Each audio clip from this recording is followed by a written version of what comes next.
Hola a todos y a todas. Este vídeo es una breve presentación sobre la expansión ultramarina a principios de la Edad Moderna.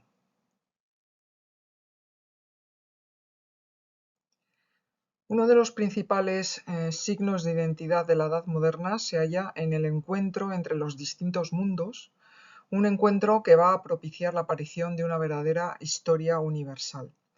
A partir de los siglos XV y XVI se producen cambios sobre los espacios y las relaciones entre las distintas áreas geográficas. Estas nuevas dinámicas van a derribar barreras milenarias y van a favorecer un estado de comunicación permanente entre los distintos continentes, dando lugar a la primera expansión europea. Como preámbulo a esta nueva modernidad, por supuesto, existieron antes del siglo XV cruces de culturas y procesos transculturales, así como de transferencia de conocimientos, pero hasta entonces los distintos mundos se habían desarrollado ya en su propia realidad o bien estableciendo lazos o vínculos de forma discontinua.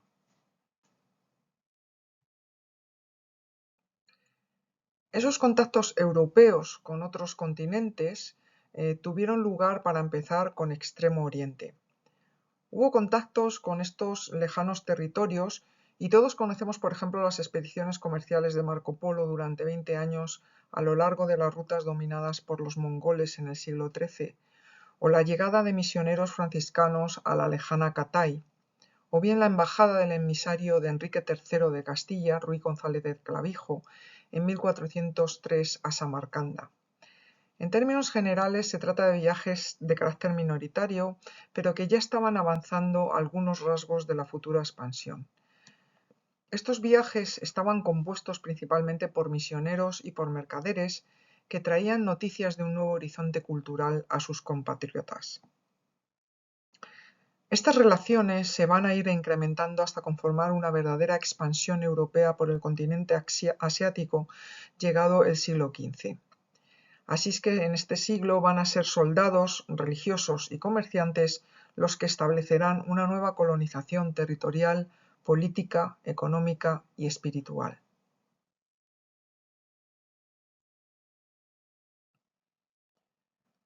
Una segunda vertiente que también actúa como preámbulo de la expansión europea es la que tomó el camino de las tierras americanas. Los vikingos llegaron a América y llevaron sus navegaciones a partir del siglo X desde la península escandinava hasta precisamente el norte de América, instalándose mediante colonias de poblamiento en Groenlandia y más tarde en Vinland o Tierra de las Viñas, en Terranova, también en la Nueva Escocia, en la península del Labrador hasta el actual estado norteamericano de Massachusetts. Estos establecimientos escandinavos terminaron siendo abandonados a finales del siglo XIV o principios del XV y lo que resulta más sorprendente, la memoria de tales exploraciones y asentamientos terminó perdiéndose.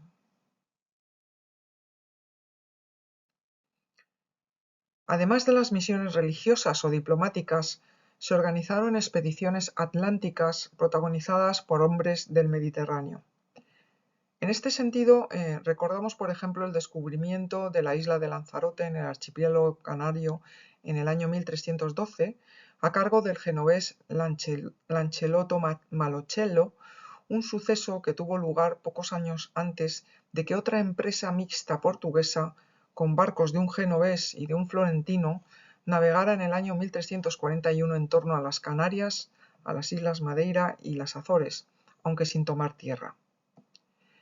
Otra serie de expediciones de exploración, expediciones evangelizadoras o empresas con fines comerciales se fueron sucediendo en el siglo XIV a lo largo de la costa africana y del frente atlántico.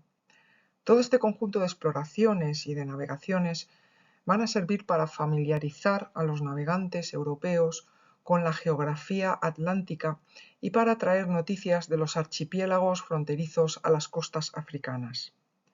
Estas incursiones también fueron desterrando el temor reverencial al mar tenebroso situado en el imaginario de navegantes y poderosos al otro lado de las columnas de Hércules. Poco a poco se van asentando unos presupuestos que van a allanar el camino a las naciones ibéricas, es decir, a Portugal y a España, la Unión de Castilla y Aragón, como los protagonistas que al finales del siglo XV van a tomar el relevo de las poblaciones mediterráneas y aprovechar un conjunto de saberes y conocimientos para llegar a las Indias occidentales y orientales a través de dos vías opuestas.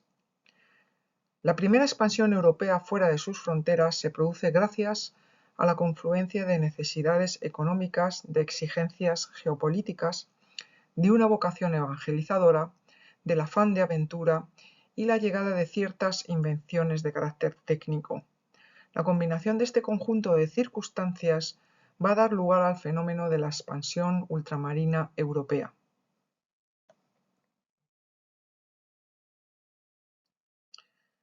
Un primer empuje vino, como decimos, de las motivaciones económicas.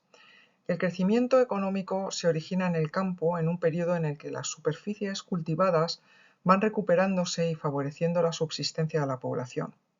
La ganadería apoya a la agricultura y proporciona alimento y fuerza de tiro, o materia prima para la principal industria del antiguo régimen, que es la lana. Las pesquerías de cabotaje y de alturas se van a dinamizar y reforzarán los conocimientos marineros y de pesca de poblaciones de navegantes en el Cantábrico y en el Mar del Norte. Por su parte, el mercado de la salazón y de la conserva espolean las economías que también encuentran su desarrollo en la explotación de la madera y de los alquitranes. La industria, por su parte, se ve potenciada por la abundancia de cosechas que estimulan la manufactura textil y las artesanías tradicionales.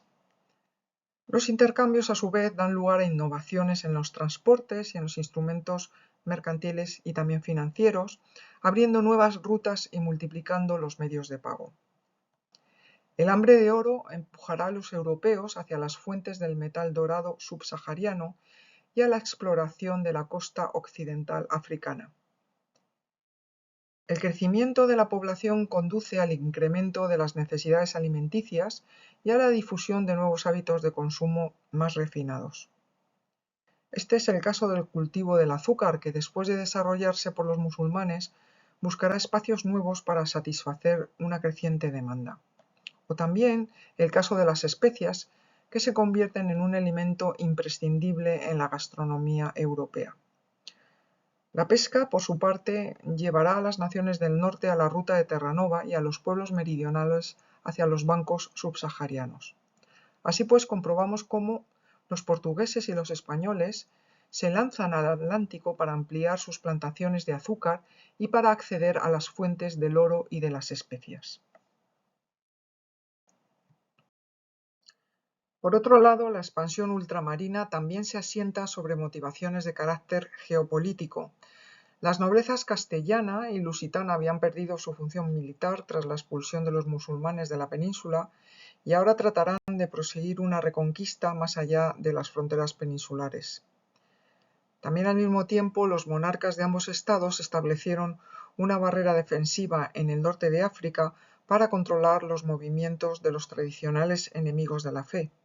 Una decisión puesta en práctica en un momento de expansión del Imperio otomano en todo el Mediterráneo.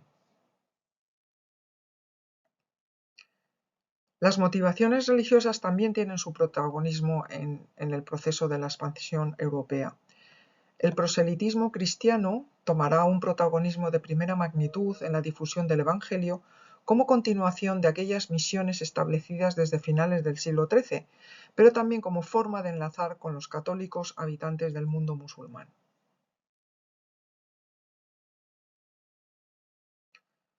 Añadamos a todas estas motivaciones otras ligadas al pensamiento humanista del 400, que va a desterrar prejuicios heredados y que manifestará un deseo de conocimiento propio del hombre del Renacimiento. El humanismo rompe las barreras y empuja a la superación de límites que hasta entonces se asemejaban infranqueables. Finalmente, la alta dotación de tecnología marítima, pero también de armamento, sobre todo en el ámbito de la navegación, va a permitir a aquellos exploradores del mar hacerse con recursos técnicos precisos para las navegaciones. La brújula se va perfeccionando y las tablas de declinación magnética facilitarán navegaciones más seguras en las derrotas. También el astrolabio para el cálculo de la latitud, junto al desarrollo de la cartografía y la producción de portulanos, ampliarán el rango de los saberes náuticos precisos para realizar nuevas navegaciones. También nuevos modelos de barcos se van perfeccionando, especialmente en el caso de las carabelas, que fueron provechosamente empleados para las navegaciones oceánicas. La navegación astronómica va ampliando su espacio de conocimiento y complementando ese saber náutico de aquellos navegantes. Las expediciones igualmente necesitaron de una inversión y de la capacidad de organización de las compañías comerciales, así como del apoyo de las monarquías ibéricas a estas empresas. En este sentido, las sociedades ibéricas en pleno proceso de construcción imperial allanarán el camino de la expansión ultramarina gracias a su desarrollo militar e institucional, sirviéndose además de una burocracia en crecimiento controlada desde la metrópoli.